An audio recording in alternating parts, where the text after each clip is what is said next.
এই আয়াতটি ভালোভাবে বুঝতে হলে আমাদেরকে আরো দুইটি বিষয় জেনে নিতে হবে। প্রথমটি হচ্ছে ইবাদা। আমি এই ব্যাপারে খুব সংক্ষেপে বলবো, কেননা এই সম্পর্কে অন্যান্য জায়গায় অনেকবার বলেছি। এখানে সংক্ষেপে আগেরগুলোই মনে করিয়ে দিচ্ছি। ইবাদতের ভেতরের বিষয়গুলো বুঝতে হলে আমাদেরকে যেই ধারণাগুলো পরিষ্কার রাখতে হবে, ইবনে তাইমিয়া এই ব্যাপারে 5টি বিষয়ের কথা উল্লেখ করেছেন। আমি মনে করি এটি একটি চমৎকার সংজ্ঞা। আল্লাহর বান্দা হতে হলে, আল্লাহর গোলাম হতে হলে আপনাকে 5টি শর্ত পূরণ করতে হবে আল্লাহর দাসত্ব কবুল করতে। এতাআত, দাসত্ব পুরোপুরি মেনে নিতে হবে। যদি এমন হয় যে আপনাকে আল্লাহর দাসত্ব মেনে নিতে হচ্ছে, সাথে অন্য কোনো কিছুর দাসত্ব মেনে নিতে হচ্ছে, তাহলে আল্লাহর দাসত্ব আপনাকে প্রথমে কবুল করতে হবে। আপনি আল্লাহর সৃষ্ট কোনো কিছুর কথা মেনে নিতে পারবেন যদি আপনি একই সাথে আল্লাহর দাসত্ব মেনে নেন। অন্যভাবে বললে, আপনি যদি আল্লাহর কোনো সৃষ্টির কথা মেনে নেন কিন্তু একই সময় আল্লাহর অবাধ্যতা করেন, তাহলে আপনি আর আল্লাহর বান্দা হিসেবে গণ্য হবেন না, কারণ আপনি ইতোমধ্যে শিরক করে ফেলেছেন। লা তাআতা লিমাখলুকিন ফি মাসিয়াতিল খালক। স্রষ্টার অবাধ্যতা হয় এমন কোন ক্ষেত্রে সৃষ্টির আনুগত্য করা হয় না, এটা হতে পারে না। গোলাম হিসেবে এটা করা যাবে না। তো প্রথম বিষয়টি হচ্ছে ইতাআত। দ্বিতীয় বিষয়টি হচ্ছে ভালোবাসা, হুব। আমাদের অন্য সকল কিছু থেকে বেশি আল্লাহকে ভালোবাসতে হবে। ওয়াল্লাযীনা আমানু আশাদ্দু হুব্বাল লিল্লাহ। যারা বিশ্বাস করে তারা আল্লাহর ভালোবাসায় দৃঢ়। একই সূরাতে আল্লাহ বলেন, ওয়ামিনান নাসি মান ইয়াত্তাখিযু মিন দুনিল্লাহি আনদাদা ওয়া ইউহিব্বুনাহুম কাহুব্বুল্লাহ। মানুষের মধ্যে এমন রয়েছে যারা আল্লাহর সমকক্ষ দাঁড় করায়। তারা তাদের এমনভাবে ভালোবাসে যেভাবে আল্লাহকে ভালোবাসে, কিন্তু যারা বিশ্বাস করে তারা আল্লাহর ভালোবাসায় দৃঢ় থাকে। অন্যভাবে বললে, আমাদের ভালোবাসা আছে আমাদের পিতামাতার প্রতি, ভাই বন্ধু, সন্তান সন্ততি, জীবনসঙ্গী, ধন সম্পদ ইত্যাদি সকল কিছুর প্রতি, কিন্তু এগুলো কোনোটাই আল্লাহর ভালোবাসার ঊর্ধ্বে নয়। সকল ভালোবাসাই থাকে আল্লাহর প্রতি ভালোবাসার অধীন। আর আল্লাহকে ভালোবাসার পর আসে তার বার্তাবাহকের প্রতি ভালোবাসা, সাল্লাল্লাহু আলাইহি ওয়াসাল্লাম। দ্বিতীয় বিষয়টি ছিল ভালোবাসা। তো এখন পর্যন্ত আমরা দুইটি বিষয় নিয়ে আলোচনা করেছি, দাসত্ব স্বীকার ও ভালোবাসার প্রকাশ। তৃতীয়টি হচ্ছে তাওয়াক্কুল। সৃষ্টিকর্তার উপর আমাদের ভরসা রাখতে হবে। নিজেকে যখন আমি তার দাস হিসেবে স্বীকার করে নিয়েছি এবং তাকে যখন স্রষ্টা হিসেবে কবুল করে নিয়েছি, তখন তিনি যাই আদেশ নির্দেশ আমার প্রতি করুক না কেন, ভরসা রাখতে হবে যে সে সকলগুলো অবশ্যই আমার জন্য উত্তম।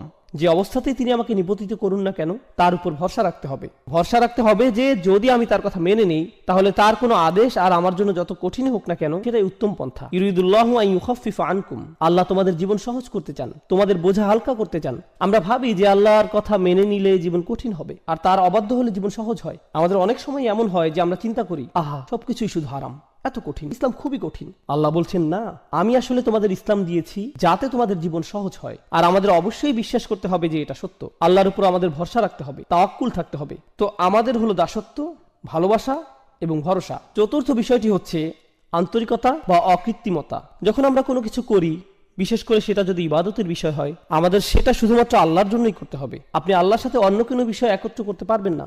যেমন ধরুন, আপনি মসজিদে দান করবেন, যদি সাথে এমন চিন্তাও রাখেন যে একটু নামও হবে আর হ্যাঁ দানও হবে, এভাবে নিয়ত মিশ্রণ ঘটাতে পারবেন না। সেটা আলাদা যে দান করলে হয়তো আপনার কিছুটা নামও হবে, কিন্তু মনে যদি আগে থেকে খ্যাতির লোভ থাকে, তাহলে আপনার দান বৃথা। আপনার লক্ষ্য শুধুমাত্র আল্লাহর জন্য হতে হবে। আল্লাহ তার জন্য করা নিয়তে অন্য কারো অংশগ্রহণ করা পছন্দ করেন না, বিন্দু পরিমাণও না। আর তিনি আমাদের থেকে যা চান, ইন্না সলাতি ওয়া নুসুকি ওয়া মাহইয়ায়া ওয়া মামাতি লিল্লাহি রব্বিল আলামিন। এই আন্তরিকতার ব্যাপারে আগের সূরাতে আলোচনা হয়েছে। ফাসাল্লি লিরাব্বিক, তোমার রবের প্রতি আন্তরিকতার সাথে সালাত আদায় করো। আল্লাহর জন্য কোনো কিছু করার ক্ষেত্রে আমাদের নিয়তকে পরিশুদ্ধ করতে হবে।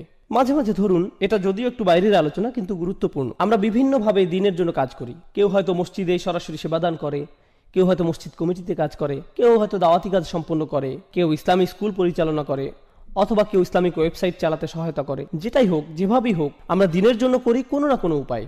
কাজের শুরুতে আমাদের নিয়ত শুধু আল্লাহর জন্যই থাকে, কিন্তু সময় পার হলে আমাদের মনে বিভিন্ন চিন্তার উদ্রেক হয়। আমরা বলি, মানুষ আমার কথাই শুনছেন, আমার এখানে প্রধান হওয়া উচিত, আর আমাদের আমিত্ব বোধ জাগ্রত হয়। মানুষদের অবশ্যই আমার কাজের স্বীকৃতি দিতে হবে।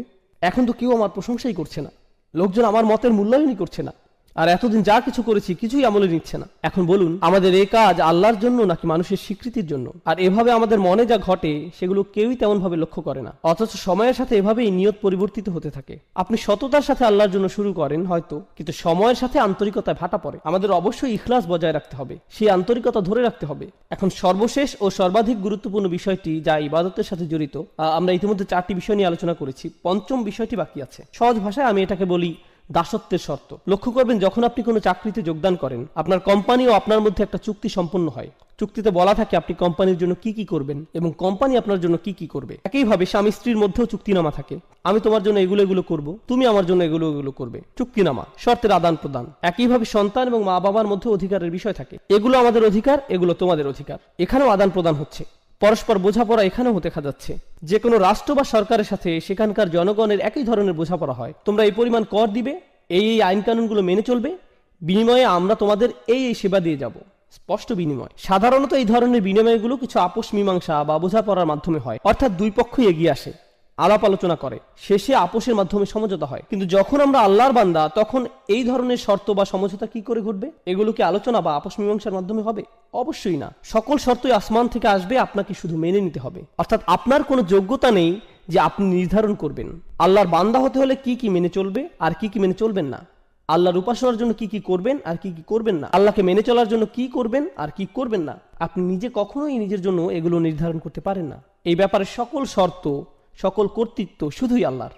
আর শুধুমাত্র এভাবেই আপনি আল্লাহর বান্দা হতে পারেন যে এসব শর্তে, এই চুক্তিতে আপনার সামান্যতম অংশও নেই। সকল শর্তই আল্লাহর, কর্তৃত্ব শুধুই আল্লাহর। এবার আসুন, কাফিররাও আল্লাহকে ডাকে, তারাও তাওয়াফ করে, সিজদাও করে, আল্লাহর নাম তারাও ভালোভাবেই স্মরণ করে, প্রায় সবকিছুই করে। কিন্তু সেই শর্তগুলো, সেই চুক্তিনামা, তারা যেটাকে আল্লাহর দাসত্ব বলে, যেটাকে তারা আল্লাহতে বিশ্বাস বলে, সেই বিশ্বাস, দাসত্বের চুক্তিনামা তারা নিজেরাই বানিয়ে নেয়। কিন্তু আল্লাহ বলছেন, তোমরা যদি নিজেদের মন মতো এই শর্তসমূহ বানিয়ে নাও, সেটা গ্রহণযোগ্য না। এগুলো শুধু তখনই গ্রহণ করা হবে যদি তা কেবল আমার পক্ষ থেকেই আসে। আর সেই শর্তসমূহ যা তার থেকে আসে, সেগুলো মূলত তাই যা নবী রাসূলগণ নিয়ে আসেন। তাই এসব শর্তাবলী, এগুলো খুবই গুরুত্বপূর্ণ।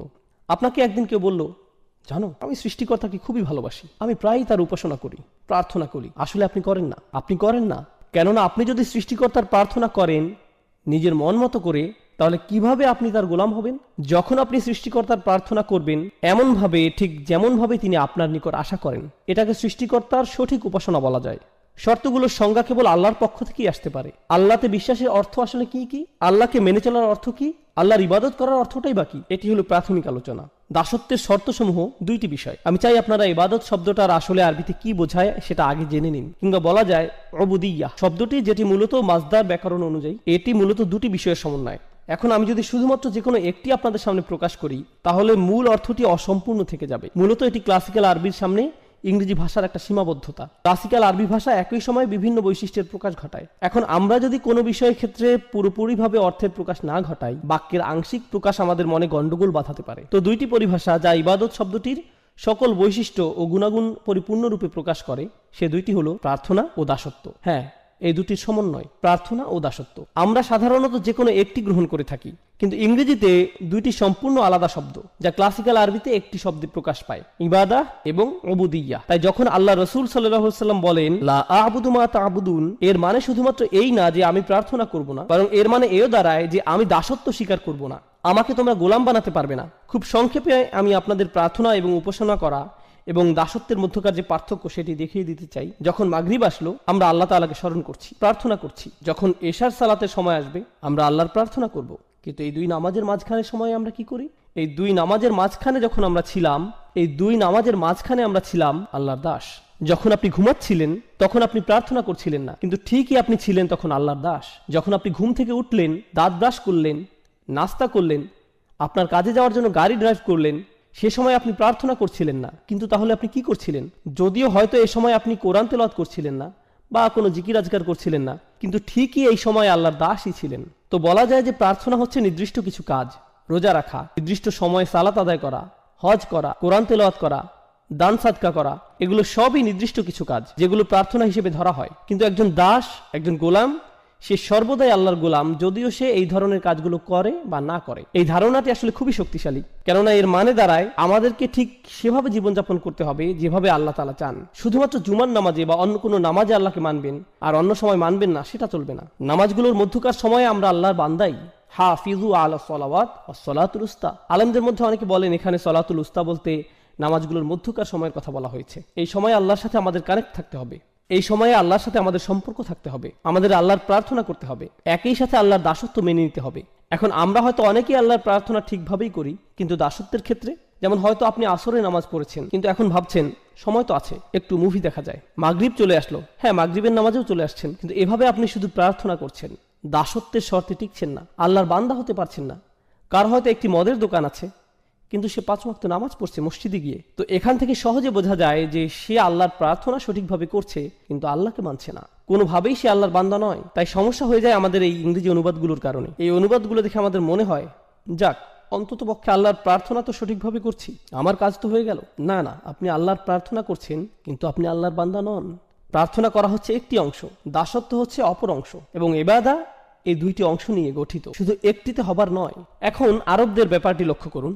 আরবদের দুটি সমস্যা ছিল। প্রথমটি হচ্ছে তারা আল্লাহর প্রার্থনায় বিমুখ ছিল, তবে এর চাইতে বড় সমস্যা, তারা আল্লাহর দাসত্ব মেনে নিতে রাজি ছিল না। এই সূরাটি এই দুইটি সমস্যা নিয়ে আলোচনা করছে। আমাদের এই সমস্যা দুটি স্পষ্টভাবে চিহ্নিত করে নিতে হবে। যখন তারা আল্লাহর সামনে মাথা নত করতে এবং অন্য সকল উপাস্য থেকে মুখ ফিরিয়ে নিতে অস্বীকার করে, তখন সেটা তাদের কোন সমস্যা? প্রার্থনাগত সমস্যা নাকি দাসত্বের সমস্যা? অবশ্যই এটি তাদের প্রার্থনাগত একটি সমস্যা। কিন্তু যখন তারা ইয়াতিমদের দূরে ঠেলে দেয়, যখন তারা নারী শিশুদের হত্যা করতে বিরত থাকে না, যখন তারা গরিব দুঃখীদের দিকে ফিরেও তাকায় না, যখন তারা ন্যায় বিচার থেকে নিজেদের দূরে সরিয়ে নেয়, যখন তারা বিনা অপরাধে মানুষ হত্যা করে, যখন তারা কৃতদাসদের উপর অমানবিক অত্যাচার করে, তখন তারা আসলে কিসের সাক্ষ্যদান করে? তারা মূলত আল্লাহর দাসত্বকে প্রত্যাখ্যান করে। আল্লাহর বান্দার ন্যায় জীবনযাপন তারা কোনো আগ্রহ দেখায় না।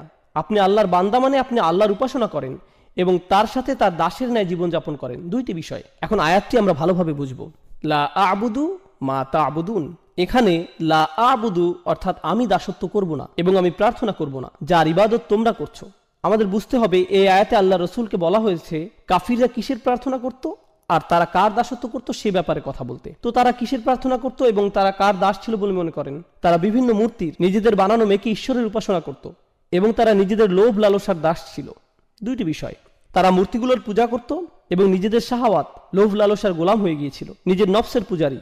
আল্লাহ রসুল তাদেরকে বলছেন, আমি তোমাদের এসব মূর্তি প্রার্থনাকে প্রত্যাখ্যান করি এবং নিজের নফসের দাসত্বকেও অগ্রাহ্য করি। এই দুইটো বিষয়কেই আমি প্রত্যাখ্যান করলাম, আমি কখনো এগুলো মেনে নিব না। এই কাফিরদের চিন্তা ছিল, অনেক দিন ধরে এই ঝামেলা চলছে, প্রায় 1 দশক হয়ে যাচ্ছে, আর তো ভালো লাগছে না ব্যাপারটা, কিছু একটা করা উচিত। মক্কার পরিবেশও কেমন থমথমে, মুসলিম আর কাফিরদের মধ্যে এই মারামারি কাটাকাটি আর সহ্য করা যায় না, চলো কিছুটা ছাড় দিয়ে দেখি। তাদের চিন্তা ছিল যে সমাজে এখন কিছুটা শান্তি ঐক্যের প্রয়োজন, এতে করে মক্কার পরিবেশ কিছুটা শিথিল হবে, আমাদের ভবিষ্যতের জন্য ভালো হবে। লা আ'বুদু, বেশিরভাগ ব্যাকরণবিদের মত অনুযায়ী এই আয়াতে মুদারিতে লা শব্দটির কারণে বর্তমানের চাইতে ভবিষ্যতের কথা এখানে অধিক বোঝানো হয়েছে। অর্থাৎ রাসূলুল্লাহ বলছেন, তোমরা আশা করে কোনো লাভ নেই, আমি কখনোই তোমাদের আশা অনুযায়ী কাজ করব না। তোমরা যদি মনে করো ভবিষ্যতে তোমাদের হয়তো সুযোগ আছে, সময় গেলে পরিস্থিতি পাল্টাবে, আমি কখনোই এসবের প্রার্থনা করব না। এবং তোমরা যা কিছুর উপাসনা করছো এবং দাসত্ব মেনে নিয়েছো, সেসবের দাসত্ব আমি কখনোই কবুল করব না, এমন কখনোই হবে না। তোমাদের মাথা থেকে এই চিন্তা দূর করে ফেলতে পারো। চলুন আমরা পরের আয়াতে যাই। ওয়ালা আনতুম আবিদুনা মা আ'বুদ, আর হ্যাঁ, তোমরা কখনোই প্রার্থনাকারী তো ছিলে না, না তোমরা কখনো দাসত্ব স্বীকার করেছিলে। এখন আবিদুন শব্দটা একটা ইসম, অর্থাৎ এটি একটা বিশেষ্য। তার মানে এখানে বোঝানো হচ্ছে তোমরা অতীতে কখনোই এবং বর্তমানেও না আর ভবিষ্যতেও তোমরা কখনো কোনোভাবেই আমি যে সৃষ্টিকর্তার উপাসনা করি তার উপাসনা করবে, বা যে সৃষ্টিকর্তার দাসত্ব আমি করি তার দাসত্ব মেনে নিবে। এটা অতীতে আগে কখনোই হয়নি এবং ভবিষ্যতেও কখনো হওয়ার কোনো সুযোগ নেই। তার মানে বোঝা যাচ্ছে যে এটা শতভাগ নিশ্চিত তারা চিরন্তনভাবে এই কুফুরির উপর বিদ্যমান। এখন আপনারা যদি এই আয়াতটি ভালোভাবে বুঝে নিতে চান, কেন আল্লাহ বললেন যে তারা তাদের কুফুরির উপরই বিদ্যমান থাকবে, কেন তারা কখনোই মানবে না, কুরাইশদের এই নির্দিষ্ট কিছু নেতাদের কেন আল্লাহ এভাবে অভিশপ্ত করলেন, সেটার উত্তরটি কোরআনের অন্য এক স্থানে আমরা পাই। আল্লাহ বলেন, আম আবরামু আমরান ফাইন্না মুবরিমুন। খুবই গুরুত্বপূর্ণ একটি আয়াত। এই আয়াতটি বোঝার জন্য আপনাদের খুবই গুরুত্বপূর্ণ একটা শব্দ সম্পর্কে ধারণা নিতে হবে। আরবি শব্দটি হচ্ছে ইব্রাম। ইব্রাম এই শব্দের অর্থ হয় কোনো স্থাপনার জন্য দড়ি বাঁধা। আপনারা নিশ্চয়ই জানেন আগেরকার দিনে আমাদের কাছে সিমেন্ট ছিল না, সিমেন্ট বলতে কিছুই ছিল না। তো এখন আপনার কাছে 2 টুকরো কাঠ আছে, আপনি সেগুলো কিভাবে জোড়া লাগাবেন? বেঁধে নেওয়া ছাড়া আর কোনো উপায় নেই। আপনি কোনো দুর্বল বা পাতলা কোনো দড়ি অবশ্যই নেবেন না, আপনি দ্বিগুণ মোটা করে একটি দড়ি নিতে হবে, সেটা ঘুরিয়ে পেঁচিয়ে শক্ত করে নিতে হবে, আর সেটা কেবল একবার বাঁধলেই হবে না, একের অধিক গিট দিতে হবে। অর্থাৎ প্রক্রিয়াটি প্রত্যেক ধাপেই দ্বিগুণ, দ্বিগুণ, ত্রিগুণ এভাবে করে করে পদক্ষেপ নেওয়া হচ্ছে, যাতে নিশ্চিত থাকা যায় যে দড়িটি কখনোই ছিঁড়বে না। আর আল্লাহ তাআলা এখানে এই শব্দটি ব্যবহার করছেন কাফেররা তাদের কুফরের উপর স্থির থাকতে ঠিক কতটা প্রতিজ্ঞাবদ্ধ সেটা বোঝাতে। আম আবরামু আমরান, তারা কি তাদের এই সিদ্ধান্তের ক্ষেত্রে দড়িতে গিট লাগার ন্যায় প্রতিজ্ঞাবদ্ধ হয়ে গিয়েছে? তারা কি তাদের সিদ্ধান্তে এতটাই দৃঢ় যে তারা কখনোই আর ফেরত আসতে চায় না? কেননা আপনি যদি একবার এই দড়িতে গিট লাগিয়ে দেন, তার মানে বোঝা যাচ্ছে যে আপনার ইচ্ছা আর কখনো ফেরত না আসা। বিষয়টা জুতার ফিতার ন্যায় সহজ নয় যে কিছুক্ষণ পর আপনি আবার খুলে ফেলবেন। আল্লাহ বলছেন তারা এতটাই নিশ্চিত যে তাদের কুফরির এই সিদ্ধান্তে তারা আর কখনোই ফেরত আসতে চায় না। বিষয়টি কেমন? যদি এমনই হয় ফাইন্না মুবরিমুন, তাহলে আমরাও আমাদের দড়ি বেঁধে দিচ্ছি। যদি তারা এতটাই নিশ্চিত থাকে, তাহলে আমরাও নিশ্চিত যে আমরা তাদেরকে কুফুরির উপরই প্রতিষ্ঠিত রাখবো। আর দেখুন, আল্লাহ যখন তাদের দড়ির কথা উল্লেখ করছেন তখন ফিল বা ক্রিয়া ব্যবহার করছেন, আবরমু ফেইল মাদি বা অতীতকালের ক্রিয়া। কিন্তু আল্লাহ যখন নিজের দড়ির কথা বলছেন তখন তিনি বিশেষ্যর ব্যবহার করছেন। আপনারা জানেন এমন ক্ষেত্রে ক্রিয়া এবং বিশেষ্যের মধ্যে তফাৎ কেমন হয়? ক্রিয়া ক্ষণস্থায়ী কিন্তু বিশেষ্য চিরস্থায়ী। অর্থাৎ তারা আজ যতই নিশ্চিত থাকুক যে তারা সেই দড়ির গিট খুলবেই না এবং ঈমান আনবে না, বিচার দিবসে যখন তারা নিজেদের কর্মফলের সম্মুখীন হবে, আপনারা জানেন কি হবে, তাই না? রুবামা ইয়াউদ্দুল্লাযীনা কাফারু লাউ কানু মুসলিমিন। হয়তো অবিশ্বাসীরা চাইবে সেদিন মুসলিম হতে, তারা চাইবে তাদের সেই গিট, সেই দড়ি যাতে কোনো মতে একটু খোলা হয়, কিন্তু অনেক দেরি হয়ে গেছে, অনেক সময় চলে গিয়েছে। তাই আল্লাহ বলছেন ফা ইন্না মুবরিমুন, আমার বাঁধন তো চিরদিনের জন্য। বিশেষের ব্যবহার হয়েছে এখানে, অর্থাৎ সমাপ্তি ঘটে গেছে, শেষ। আর কাফিরদের ক্ষেত্রে বলা হচ্ছিল সংশয় আকারে, তারা কি আসলে এভাবে দড়িতে গিট লাগাতে যাচ্ছে? সত্য কি? কিন্তু এখানে কোনো সংশয় নেই, এটাই সত্য। আল্লাহ বলছেন আল কাফিরুন, তাহলেই এটাই হবে। অন্যভাবে বললে তারা তাদের সিদ্ধান্ত স্থির করে ফেলেছিল, তাই আল্লাহ তাআলাও তার সিদ্ধান্ত নিয়ে নিয়েছেন। অবাক হওয়ার কিছু নেই। তোমরা কখনোই সেই সত্তার প্রার্থনা করনি যার প্রার্থনা আমি করেছি। মনে করো না যে আমার নবুয়তের পূর্বে তোমাদের আর আমার বিশ্বাস একই ছিল। না না না, কখনোই না। ওয়ালা আনতুম আবিদুন, তোমরা কখনোই করনি, কখনোই সঠিকভাবে প্রার্থনা করনি, আগেও কখনো করনি, ভবিষ্যতেও কখনো করবে না। যার দাসত্ব আমি এখন করছি তোমরা তা মেনে নিবে না। আবুদ এই শব্দটি রাসূলের জন্য বর্তমানকালে ব্যবহৃত হয়েছে, খুবই চমৎকার প্রয়োগ। এই শব্দটি বর্তমানকালে ব্যবহৃত হলে কি বোঝায় জানেন? তিনি তার অতীত বোঝাননি, তিনি শুধুমাত্র তার ভবিষ্যৎ নিয়ে বলেছেন। আর এটি খুবই চমৎকার কেন জানেন? কারণ তিনি কখনোই শিরক করেননি। রাসূলুল্লাহ সাল্লাল্লাহু আলাইহি সাল্লাম কখনোই শিরক করেননি, সেটা আমরা জানি। কিন্তু সত্যিকার অর্থেই তিনি আল্লাহর বান্দা তখন হলেন যখন আল্লাহর পক্ষ থেকে তার নিকট ওহী আসা শুরু হলো। তিনি সত্য খুঁজে ফিরছিলেন, সর্বক্ষণ চিন্তায় পেরেশানিতে মগ্ন ছিলেন। ওয়াজাদাকা দাল্লান ফাহাদা, আমরা তোমাকে অন্বেষণ করতে দেখেছি এবং পথ প্রদর্শন করেছি। কিসের পথ দেখানোর কথা বলা হচ্ছে? দাসত্ব কবুলের পথ। হেদায়েত ও দাসত্ব একই পথের পথিক। ইয়াকা না'বুদু ওয়া ইয়াকা নাস্তাঈন, তারপরে কি আসছে? ইহদিনা, অর্থাৎ হেদায়েত। তো রাসূল সাল্লাল্লাহু আলাইহি সাল্লাম বলছেন, এখন আমি সত্যিকার অর্থে দাসত্ব খুঁজে পেয়েছি। তবে তার মানে এই না যে তোমরা মনে করবে পূর্বে আমি তোমাদের ধর্মবিশ্বাসী ছিলাম। না না, সেটা কখনোই ঘটেনি। তাই তোমাদের এ ব্যাপারে বিভ্রান্ত হওয়া উচিত নয়। আর এখানে খুবই শক্তিশালী শিক্ষা যেটা পাওয়া যায় সেটা হচ্ছে, যদি তোমরা জানো যে আমি কখনোই তোমাদের বিশ্বাস গ্রহণ করব না এবং আমিও জানি যে তোমরা আমার বিশ্বাস কখনো গ্রহণ করবে না, তার মানে এখান থেকে সহজেই বোঝা যায় যে আমাদের রাস্তা ভিন্ন। তাই বলা যায় এই দুইটি আয়াত এখানে ভবিষ্যৎ নিয়ে আলোচনা করছে। হ্যাঁ, অতীতের তুলনায় এখানে ভবিষ্যতের দিকে ফোকাস করা হচ্ছে। আমি কোনো কিছু ছাড় দিব না এবং তোমরাও কোনো কিছুতেই ছাড় দিবে না বলে মনে হচ্ছে। আল্লাহর উপাসনা তোমরা করবে না এবং তার দাসত্ব তোমরা মানবে না। ওয়ালা আনা আবিদুম মা আবাদতুম। এখন আমরা অতীতে ফিরে যাচ্ছি। আগের দুইটি আয়াত ছিল ভবিষ্যতের জন্য, এখনকার দুটি আয়াত অতীতের জন্য। ওয়ালা আনা আবিদুন, আমি কোনো প্রার্থনাকারী নই, অর্থাৎ আমি কখনোই দাসত্ব স্বীকার করিনি। মা আবাদতুম, যার উপাসনা তোমরা করছো। ভেবো না যে তোমাদের প্রভুই আমার প্রভু, আর এভাবে ভেবো না যে আমার প্রভু তোমাদের প্রভু। এমনকি আমি পূর্বেও যে প্রভুর প্রার্থনা করতাম সেটাও তোমাদের প্রভু ছিল না। ওহী লাভের পূর্বেও আমি তোমাদের প্রভুর প্রার্থনা করিনি। সে সময় যেসব বিষয়ের মূল্য ছিল না আমার কাছে, তোমরা আশা করছো যে এখন নবুয়তের পরে, ওহী আগমনের পর আমি সেই বিষয়টির মূল্যায়ন করব। তোমরা চাও যে এখন আমি কিছুটা ছাড় দেই। অতীতেও যেখানে আমি কখনো শিরক করিনি, সেখানে এখন ওহী আসার পর এটা তো অসম্ভব। তো এখানে কোনো সুযোগ নেই যে আমি কিছুটা ছাড় দেই। ওয়ালা আনা আবিদুম মা আবাদতুম, যেটার উপাসনা তোমরা করছো সেটা তো আমি প্রথম থেকেই করিনি। এখন এটিকে অতীতের সাথে মিলিয়ে নিন। ওয়ালা আনতুম আবিদুনা মা আবুদ। এখন এখানে কিছু বিষয় আমাদেরকে স্পষ্ট করে নিতে হবে। পূর্বে রিপিটিশনের কথা আমরা বলেছিলাম। প্রথম ওয়ালা আনতুম আবিদুনা মা আবুদ ছিল ভবিষ্যতের জন্য, কিন্তু দ্বিতীয়বার যখন বলা হলো এটি অতীতের জন্য। একটি ছিল এক বিষয়ে ছাড় দেওয়ার জন্য এবং অপরটি অপর বিষয়ে ছাড় দেওয়ার জন্য। এই আয়াতটি পুনরায় আসার কারণ আমরা ইতিমধ্যে বুঝে নিয়েছি। তৃতীয় আরেকটি উপায় যেভাবে আয়াতটির পুনরাবৃত্তির কারণ বোঝা যায়, যখন আপনি কোথাও যান আর কারো বিরুদ্ধে শত্রুতা পোষণ করেন, আপনি তখন খুবই কঠিন ভাষা ব্যবহার করেন আর কারোর সাথে কঠোর আচরণের জন্য একই ধরনের কিছু কথা বারবার বলার প্রয়োজন হয়। ঘৃণা করি, আমি তোমাকে ঘৃণা করি, মেরে ফেলবো, আমি তোমাকে মেরে ফেলবো। একই কথা পুনরায় বলে আপনি কি বোঝাতে চাচ্ছেন? এখান থেকে আপনার রাগান্বিত অবস্থায় স্পষ্ট হয়। এখান থেকে বোঝা যায়, শুনেছো আমার কথা, বুঝেছো, আমি কোথাও যাচ্ছি না, আজ শেষ করেই ছাড়বো। এভাবে পুনঃ পুনঃ বলা এটি রাসূলের বলার ভঙ্গি। আল্লাহ রাসূলকে শিখিয়ে দিচ্ছেন যে তাদের বুঝিয়ে দাও, ভালোভাবে আলোচনা করে নাও, তারা সঠিক অর্থে যেন বুঝে নেয়। যদি তারা প্রথমবার না বুঝে তাদেরকে আবার বলো। এটি মূলত খুবই কঠিনভাবে বলার একটি মাধ্যম। ওয়ালা আনতুম আবিদুনা মা আবুদ। এখন এখানে মা শব্দটি খুবই গুরুত্বপূর্ণ। আল্লাহ এখানে বলেননি ওয়ালা আনতুম আবিদুনা মান আবুদ, আর তুমি তার উপাসনা করো না যার উপাসনা আমি করি। আয়াতে বলেননি আমি যার উপাসনা করি, বরং বলেছেন আমি যেসবের উপাসনা করি। কিন্তু মা শব্দটি আমরা জানি প্রাণীবাচক শব্দের ক্ষেত্রে ব্যবহৃত হয় না, এটি ব্যবহৃত হয় অপ্রাণীবাচক শব্দের ক্ষেত্রে। মান শব্দের ব্যবহার হয়ে থাকে প্রাণীবাচক শব্দের ক্ষেত্রে। তাই এই বর্ণনা কিছুটা বিভ্রান্তির সৃষ্টি করে। কিভাবে আমি যার উপাসনা করি বলার পরিবর্তে আমি যেসবের উপাসনা করি বলা সম্ভব? এখন আমি উপাসনা বা প্রার্থনা শব্দটি সাধারণ অর্থে ব্যবহার করছি। আপনারা এখন উপাসনা ও দাসত্ব আলাদাভাবে কোনটা কি বোঝায় জানেন, কিন্তু আমি এখানে সাধারণ অর্থে ব্যবহার করছি। আল্লাহ তার রাসূলকে আমি যার প্রার্থনা করি বলতে না বলে দুইবার আমি যেসবের প্রার্থনা করি বলতে বললেন। এখানে এই মা শব্দটি যেটি দ্বারা আয়াতে যেসবের অর্থ করা হয়েছে এটি আরবি ব্যাকরণ অনুযায়ী মা মাসদারিয়া হতে পারে। একভাবে চিন্তা করলে এরূপ ধরা যায়। তাহলে অর্থ হবে যে প্রার্থনা আমি করি। মা আবুদের অর্থ হয় ইবাদাতি আবুদু, অর্থাৎ আমি যেমন প্রার্থনা করি তেমন তোমরা কখনোই করবে না। মা শব্দটি দ্বারা এক হিসাবে এমনটাই বোঝাচ্ছে যে ধরনের যে প্রকৃতির উপাসনা আমি সৃষ্টিকর্তার করি তোমরা তা কখনোই করবে না। সৃষ্টিকর্তার একজন দাস হওয়া, প্রার্থনাকারী হওয়া, এটি আমার নিকট যে অর্থ বহন করে তা তোমাদের নিকট কখনোই একই অর্থ বহন করে না। তোমাদের আর আমার চিন্তাভাবনা সম্পূর্ণ ভিন্ন। মা শব্দটির এটি একটি ব্যাখ্যা।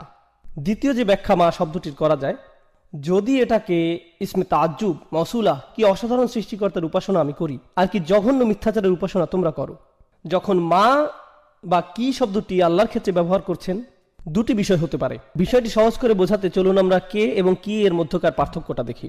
যখন আপনি কে দ্বারা কোনো প্রশ্ন করছেন আপনি বিশেষ কোনো ব্যক্তির খোঁজ করছেন, আর যখন আপনি কি দ্বারা কোনো প্রশ্ন করছেন আপনি বিশেষ কোনো গুণ বা বৈশিষ্ট্যের খোঁজ করছেন। যখন আপনি জিজ্ঞেস করেন এই ব্যক্তিটি কে, পাশের কেউ জবাব দেয় সে আব্দুল করিম, এ শরীফ ও আহমদ। কিন্তু যখন আপনি জিজ্ঞেস করেন এই ব্যক্তিটি কি, সে একজন অ্যাকাউন্টেন্ট, একজন ডাক্তার, সে একজন ভালো মানুষ ইত্যাদি। ঠিক, অর্থাৎ যখন আপনি বলছেন কে, ও হ্যাঁ অ্যাকাউন্টেন্টরা ভালো মানুষ নাও হতে পারে, আমি আসলে জানি না, যাই হোক, কে দ্বারা যখন আপনি প্রশ্ন করছেন তখন কোনো ব্যক্তিকে খুঁজছেন, আর কি দ্বারা প্রশ্ন করলে তার গুণ খোঁজা হচ্ছে। বুঝতে পারছেন নিশ্চয়ই? যখন মা দ্বারা প্রশ্ন করা হয় তখন কিসের সম্পর্কে জিজ্ঞেস করা হচ্ছে বলুন? ব্যক্তি নাকি বৈশিষ্ট্য? হ্যাঁ, অবশ্যই বৈশিষ্ট্যের ব্যাপারে। কত অসাধারণ সৃষ্টিকর্তার প্রার্থনা আমি করি, যার উপাসনা আমি করি, তিনি সত্য, তিনি সত্য স্রষ্টা, অর্থাৎ স্রষ্টার বৈশিষ্ট্যের দিকে ইঙ্গিত করা হয়েছে। আর যখন মা শব্দটি তাদের জন্য ব্যবহৃত হচ্ছে, ওয়ালা আনা আবিদু মা আবাদতুম, মা আবাদতুম, কি জঘন্য মিথ্যার অনুসরণ তোমরা করছো। দেখো তোমরা যাদের অনুসরণ করছো তাদের প্রকৃতি একটু দেখো, আর আমি যারা অনুসরণ করছি তার প্রকৃতি একটু দেখো। মা শব্দটি এখানে এই কাজই করছে। দারুণ। ওয়ালা আনা আবিদুম মা আবাদতুম ওয়ালা আনতুম আবিদুনা মা আবুদ, তোমরা কি ভাবছো যে আমি যেই অসাধারণ আল্লাহর ইবাদত করি তোমরাও সেই একই আল্লাহর ইবাদত করো? তোমরা আসলেই ভাবো যে তোমাদের সৃষ্টিকর্তাকে আমার আল্লাহর সাথে মিলাতে পারবে? কখনোই না। আর তোমরা কি ভাবো যে আমি আমার সর্বশক্তিমান আল্লাহর জন্য যা করি, তার সামনে যেভাবে দাসত্ব কবুল করি, তা তোমাদের ওই তুচ্ছ বানানো স্রষ্টাদের জন্য করব? কখনোই না। আর এই বর্ণনাগুলোতে দুইটি পক্ষের ব্যবধান অসীম পর্যায়ে বৃদ্ধি করা হয়েছে মা শব্দটির ব্যবহারের মাধ্যমে। সেই মা হিয়া, স্রষ্টার সেই প্রকৃতি যার প্রার্থনা আল্লাহ রাসূল করেন। আল্লাহ আসলে কে, আল্লাহ আসলে কি, সুবহানাহু ওয়া তাআলা। মা শব্দটি দ্বারা এসবই আলোকপাত করা হয়েছে। তাই বলা যায় এটি শুধু মা মাসদারিয়া নয়, এটি মা তাআজ্জুব, খুবই শক্তিশালী একটি বিষয় যার ব্যবহার এই আয়াতে হয়েছে। এখন আমরা একেবারে শেষ আয়াতটিতে যাচ্ছি। এখানে আমরা অবিশ্বাস্য ধরনের চমৎকার একটি বিষয় জানতে পারবো ইনশাআল্লাহ। লাকুম দীনুকুম ওয়ালিয়া দীন। সম্ভবত এটি আমাদের সময় কোরআনের সবচাইতে ভুলভাবে ব্যাখ্যাকৃত আয়াতগুলোর মধ্যে একটি। সাধারণভাবে আয়াতের অর্থ করা হয় তোমাদের দিন তোমাদের থাকুক, আমার দিন আমার। প্রথমে এখানে লাকুম শব্দটি আগে ব্যবহৃত হয়েছে, ইখতিসাস, অর্থাৎ জার ওয়া মাজরুর মুকদ্দম। আল্লাহ বলেননি দীনুকুম লাকুম ওয়া দীনি লি, তিনি বলছেন লাকুম দীনুকুম ওয়ালিয়া দীন, তোমাদের ধর্ম শুধুই তোমাদের জন্য। হ্যাঁ, তা শুধুই তোমাদের, অর্থাৎ সেটা কখনোই আমার জন্য হবে না, আমার হবে না। শুধুই শব্দটি আমি এখানে যথার্থ কারণেই বসিয়েছি, কেননা লাকুম এখানে আগে এসেছে। এটা যদি দিন হুকুমের পরে আসতো তাহলে শুধুই শব্দটা এখানে হতো না। এটা যদি দিন হুকুমের পরে আসতো তাহলে শুধুই শব্দটি এখানে আসতো না। তোমাদের ধর্ম, তোমাদের এই ধর্ম শুধুই তোমাদের জন্য। অলিয়া দিন, আর আমার দিন এই মুহূর্তে তোমাদের ক্ষেত্রে এটিও শুধুই আমার জন্য। অর্থাৎ তোমাদের ও আমার মধ্যে কখনোই আর কোনো কিছুর বিনিময় সম্ভব নয়, বিনিময়ের সময় শেষ। অন্যভাবে বললে আমি এই শহর ছেড়ে যাচ্ছি। এই আয়াতগুলো মূলত রাসূলের হিজরতের পূর্বাভাস, কেননা কোনো জায়গায় যখন দাওয়ার আর কোনো কারণ অবশিষ্ট থাকে না তখন হিজরত অবশ্যম্ভাবী। কারণ রাসূলের মক্কাতে থাকার কারণ একটাই, দাওয়া। কিন্তু রাসূল নিজেই যদি বলেন যে দরজা বন্ধ হয়ে গেছে তাহলে স্পষ্ট হয়ে যায় যে তিনি নিজের নাগরিকত্ব পরিত্যাগ করছেন, যেমনটা আমরা বললাম। আর হ্যাঁ, যখন রাসূলের পক্ষ থেকে এই ধরনের শব্দ আসছে তখন তাদের ক্রোধ কি আরো বাড়ছে নাকি বাড়ছে না? অবশ্যই বাড়ছে। এই ধরনের শব্দ কোরআনের অন্য জায়গাতেও দেখা যায়। কুল ইয়া কওমি আমালু আলা মাকানাতিকুম, তাদের বলুন আমার জাতির মানুষেরা তোমাদের জায়গা থেকে তোমাদের যা মন চায় করো, তোমাদের অবস্থায় থেকে যা করতে পারো করে ফেলো। ইন্নী আমালু, আমিও কাজ করছি, আমার যা করার আমিও করে যাচ্ছি। দিন শব্দটি আরবিতে এই শব্দটি দাইন শব্দ থেকে আসে। দাইন শব্দের অর্থ ধার বা ঋণ, কোনো কিছু যার নির্দিষ্ট পরিমাণ আপনি কারো কাছ থেকে পান বা যা আপনার থেকে কেউ পায়। দিন শব্দটি আরবিতে শাসনতন্ত্র বা সরকারও বোঝায়, কেননা সরকার সাধারণ মানুষকে তাদের পাওনা দিয়ে থাকে এবং সাধারণ মানুষ থেকে নিজেদের পাওনা নিয়ে থাকে। সূক্ষ্ম বিনিময় যা সরকার ও কোনো দেশের মানুষের মাঝে ঘটে। দিনের জন্য কোনো না কোনো কর্তৃপক্ষ থাকা জরুরি। একইভাবে বিচার দিবসে যখন মানুষ ঠিক তাই পাবে যা তাদের প্রাপ্য, ঠিক তাই দিবে যা তাদের থেকে পাওনা, এই দিনকেও ইয়াউম আদ-দিন বলা হয়েছে। মালিকি ইয়াউমিদ্দিন লাকুম দীনুকুম ওয়ালিয়া দিন এর একটি অর্থ হয় তোমরা যথার্থভাবে ঠিক তাই পাবে যা তোমাদের প্রাপ্য। তোমাদের বিচার শুধুমাত্র তোমাদের জন্যই হবে, আর আমার বিচার ও আমার উপরেই হবে। আর তোমাদের আজকের এই কুফরের পরিণতি কি সেদিন বিচার দিবসে তোমরা জানতে পারবে। এখানে দিন শব্দের দ্বারা এই অর্থটিও বোঝানো হচ্ছে, লাকুম দীনুকুম ওয়ালিয়া দিন, তোমাদের বিচার তোমাদের জন্য আর আমার বিচার আমার জন্য। সুবহানাল্লাহ। এগিয়ে যাও, সরাসরি চ্যালেঞ্জ। জাহান্নামের আগুন এই মুহূর্তে শুধুই তোমাদের জন্য। তোমরা যারা কুফরের উপর পুরোপুরি স্থির হয়ে আছো, তোমাদের জন্য সেদিন থাকছে বিশেষ বিচার, আর নবী হিসাবে আমার জন্য থাকবে বিশেষ ফয়সালা। দেখা যাক শেষ পর্যন্ত জয় কাদের হয়। উন্মুক্ত চ্যালেঞ্জ। আরেকটি বিষয় যা আমি চলে যাওয়ার পূর্বে আপনাদের জানাতে চাই, লাকুম দীনুকুম ওয়ালিয়া দিন। অনেকেই এই আয়াতটির ভুল ব্যাখ্যা করেছেন এভাবে যে রাসূলুল্লাহ সাল্লাল্লাহু আলাইহি সাল্লামের কিছু যায় আসে না যদি তারা শিরক করে, তোমরা তোমাদের মতো থাকো, আমরা আমাদের মতো থাকি। এটি আসলে আয়াতের একটি ভুল ব্যাখ্যা এবং ভুল বুঝ। জি হ্যাঁ, একেবারেই ভুল অর্থ করে নেয়া। এই আয়াতটি কখন নাজিল হয়েছিল?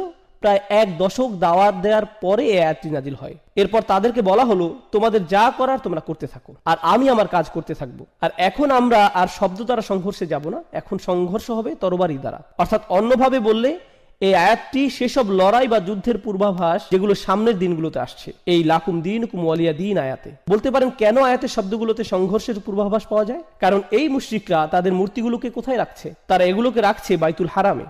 আর রাসূলুল্লাহ সাল্লাল্লাহু আলাইহি ওয়াসাল্লামের মূল কাজ কি? আমরা ইতিমধ্যেই উত্তরাধিকার সূত্রে পাওয়া রাসূলের দায়িত্ব নিয়ে কথা বলেছি। তার মূল দায়িত্ব কি? ইব্রাহিম আলাইহিস সালামের ধর্মকে পরিশুদ্ধ করা। আর তিনি সেটা কিভাবে করতে পারেন? যে উদ্দেশ্যে আল্লাহর এই ঘর নির্মিত হয়েছিল সেই উদ্দেশ্যে এটির পুনর্গঠনের মাধ্যমে। কিন্তু ততক্ষণ তিনি এটি করতে পারছেন না যতক্ষণ মুশরিকদের প্রতিমাগুলো এই ঘরে মজুদ রয়েছে। তাই আল্লাহর দ্বীন এখানে পূর্ণতা পেতে হলে তাদের দ্বীনকে সরতে হবে। তোমরা তোমাদের দ্বীনের অনুসরণ করতে থাকো, আমি আমার দ্বীনের অনুসরণ করতে থাকি, এবং শেষ পর্যন্ত দেখা যাবে জিত কার হয়। তাই আল্লাহ বলেন, হুয়াল্লাযী আরসালা রাসূলাহু বিল হুদা ওয়া দীনিল হক লিইয়ুযহিরাহু আলা দ্বীনি কুল্লি। তিনি তার রাসূলকে পাঠিয়েছেন, আল্লাহ তার রাসূলকে পাঠিয়েছেন হিদায়াতের সাথে এবং সেই সত্য দ্বীনের সাথে, যাতে এটি অন্য সকল যত দ্বীন আছে সেগুলোকে পরাস্ত ও নিষ্প্রভ করে দিতে পারে। দ্বীনের অন্যান্য যত রূপ সবগুলোই পরাভূত হবে। ওয়ালাউ কারিহাল মুশরিকুন, যদিও মুশরিকরা বিষয়টি ঘৃণা করে, যদিও তারা এটি অপছন্দ করে। তো তোমরা যা করার করতে থাকো, কিন্তু সেগুলো সবই বৃথা হবে। আমার দ্বীন ইতোমধ্যেই নিশ্চয়তা পেয়ে গেছে। আর হ্যাঁ, দ্বীন শব্দটি পরবর্তী আয়াতে আরো বেশি স্পষ্ট হবে। আরাআইতান নাস ইয়াদখুলুনা ফি দীনিল্লাহ, দ্বীন শব্দটি আবারও আসছে। সেখানে আমরা জানতে পারবো যে সংঘাতের শুরু এই সূরাতে হয়েছিল। পরবর্তী সূরাতে দেখা যাবে কারা এতে জয়লাভ। আর এই সূরার সর্বশেষ শিক্ষা, একেবারে শেষ বক্তব্য রাখার পূর্বে অতিরিক্ত দুইটি বিষয়ে কিছু কথা বলবো ইনশাআল্লাহ তাআলা। প্রথম কথাটি হচ্ছে, আগের সূরাতে আমরা দেখতে পাই মক্কার কুরাইশরা রাসূলুল্লাহ সাল্লাল্লাহু আলাইহি সাল্লাম ও তার পরিবারের উপর একটি ব্যক্তিগত আক্রমণ করে। বাতারা মুহাম্মাদুন, এই শব্দটির দ্বারা তারা আক্রমণ শুরু করে। মাআযাল্লাহ, এর দ্বারা তারা বোঝায় যে রাসূলের বংশের শিকড় কেটে গেছে এবং বেশি দিন আর স্থায়ী হবে না। গত সপ্তাহে এই বিষয়ে আমরা বিস্তারিত আলোচনা করেছি, আপনারা চাইলে মনে করে নিতে পারেন। এই আক্রমণের জবাবে আল্লাহ সুবহানাহু ওয়া তাআলা রাসূলের সকল অনুসারীদের বললেন না যে তোমরা সবাই বলো, কারণ রাসূল যখন কুরাইশদের প্রতিমাগুলো থেকে নিজেকে দূরে সরিয়ে নেবেন, স্বাভাবিক যে তার অনুসারীরাও সেটাই করবেন। কিন্তু আল্লাহ তাআলা তাদের কিছুই বলতে বলেননি। তিনি বলেননি কুলু ইয়া আইয়ুহাল কাফিরুন, তোমরা সবাই বলো আইয়ুহাল কাফিরুন। এভাবে বলার জন্য আল্লাহ সুবহানাহু ওয়া তাআলার পক্ষ থেকে তাগিদ আসেনি, বরং আল্লাহ শুধুই রাসূলকে বলতে বলেছেন, কুল ইয়া আইয়ুহাল কাফিরুন, শুধু তুমি বলো, তাদের একাই বলো। এর কারণ হচ্ছে, যেহেতু কুরাইশরা ভেবেছে যে রাসূলের পরিবার আর বাড়বে না, তিনি একা যথেষ্ট নন, একা তিনি কিছুই করতে পারবেন না। আল্লাহ আযজা ওয়া জাল্লা স্পষ্ট করে ঘোষণা দিলেন যে রাসূল একাই তাদের জন্য যথেষ্ট। রাসূল সাল্লাল্লাহু আলাইহি সাল্লামের আর কাউকেই প্রয়োজন নেই। এটি কোরআন থেকে একটি বড় শিক্ষা আমাদের জন্য। কেউ কেউ মাঝে মাঝে বলে মুহাম্মদ তার অনুসারীদের ব্যতীত কিছুই করতে পারতো না। মাআযাল্লাহ, খুবই জঘন্য ভাষার ব্যবহার। আমরা মুসলিমরা কখনোই এমনটা বলি না, অমুসলিম ইতিহাসবিদরা বিশেষ করে এমনটা বলে থাকে। মুহাম্মদ তার অনুসারীদের উপর নির্ভর করেছিল, এই ধরনের কথাবার্তা। এখন লক্ষ্য করুন আল্লাহ তাআলা কি বলছেন, ইল্লা তানসুরুহু ফাকাদ নাসারাহুল্লাহ। সূরা তাওবাতে আল্লাহ বলছেন, যদি তোমরা তাকে সাহায্য নাও করো, আল্লাহ তো তাকে ইতিমধ্যেই সাহায্য করে রেখেছেন। সাল্লাল্লাহু আলাইহি সাল্লাম। তাই আমাদের দৃষ্টিভঙ্গি কখনো এমন হতে পারে না। আমাদের দৃষ্টিভঙ্গি, চিন্তা ভাবনা হচ্ছে তিনি সরাসরি আল্লাহ তাআলা থেকে সাহায্য পেয়ে থাকেন, আমাদের সাহায্যের তার কোনো প্রয়োজন নেই। আপনারা মনে করতে পারেন হুনাইনের যুদ্ধের কথা, যখন সাহাবীরা হঠাৎ ভীত হয়ে রাসূলুল্লাহ সাল্লাল্লাহু আলাইহি সাল্লাম থেকে দূরে সরে গিয়েছিলেন, তিনি হঠাৎ একা পড়ে গেলেন। চারপাশ তাকে শত্রুরা ঘিরে রেখেছিল, শত্রুপক্ষের তীরন্দাজরা পাহাড়ের উপর থেকে প্রায় তাকে নিশানায় পরিণত করে ফেলেছিল। তিনি বলতে লাগলেন, আনা রাসূলুল্লাহ লা কাযিব, আনা ইবনে আব্দুল মুত্তালিব, আমি আল্লাহর প্রেরিত রাসূল, যা মিথ্যা নয়, আমি আব্দুল মুত্তালিবের নাতি। তিনি একাই সেখানে অবিচল দাঁড়িয়ে থাকলেন, বিন্দুমাত্র পিছপা হননি, অথচ তার সাথে কেউ ছিল না। এটাই হচ্ছে হিম্মত যা আল্লাহ সুবহানাহু ওয়া তাআলা তার রাসূলকে দিয়ে পাঠিয়েছেন এই দুনিয়াতে, সাল্লাল্লাহু আলাইহি সাল্লাম। এটা হচ্ছে প্রথম বিষয় যা আমি বলতে যাচ্ছিলাম। দ্বিতীয় বিষয়টি হচ্ছে, আমি ইতিমধ্যে বলেছি আপনাদের যে কুরাইশরা চাচ্ছিল রাসূল তাদের সাথে কিছুটা হলেও আপোষ করুক, কিন্তু আল্লাহ বলছেন যে তাদের রাসূলের সাথে কথাবার্তা বলে লাভ নেই।